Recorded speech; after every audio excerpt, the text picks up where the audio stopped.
آپ کی نیت کے حساب سے صحیح ہوتا. نیتوں کی وجہ سے اللہ تعالیٰ ہدایت دیتے لوگوں کو. اللہ کے نبی نے فرمایا بنی اسرائیل میں ایک شخص تھا. سنا دوں یہ واقعہ بہنوں, سنا دوں یہ واقعہ. بنی اسرائیل میں ایک شخص تھا, اللہ نے اسے خوب مال سے نوازا. ایک رات اس نے ارادہ کیا کہ اللہ نے اتنا نوازا ہے, میں مال بھر کے خیرات کروں گا. تھیلے میں پورا مال بھر لیا, باہر نکل کر گیا اور جا کر دیکھا کہ ایک نوجوان لڑکی, ایک نوجوان مرد آدمی جھاڑ کے اوپر پڑا ہوا ہے. پوچھا کہ ایسا کیوں پڑا ہوا ہے؟ بولا میرا کوئی گھر نہیں ہے. بولا اچھا یہ پیسے لے لے. دوسرے دن بات مشہور ہو گئی. کون بیوقوف تھا, چور کو پیسے دے کے گیا, انہیں چوری کو گھر میں کودنے والا تھا, پریشان ہو گیا. دوسرے دن یہ نوجوان بولا نہیں آج تو صحیح جگہ دے کے آؤں گا.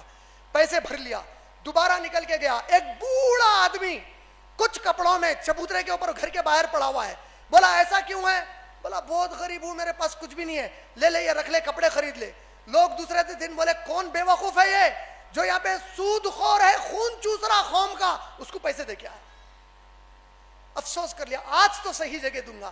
تیسرے دن نکلا, نوجوان ایک لڑکی گھر کے باہر آدھی رات کو ملی. کیا ہوا؟ میرا کوئی گھر بار نہیں ہے, میں یہیں بیٹھی ہوئی ہوں. اس کو دے دیا. لوگ بولے زانیہ کو پیسے دے دیا. آدمی بڑا افسوس کیا. اللہ کے نبی کہتے ہیں صلی اللہ علیہ وسلم کچھ وقت گزرا, جو اوپر نوجوان تھا وہ آیا اس کے پاس واپس.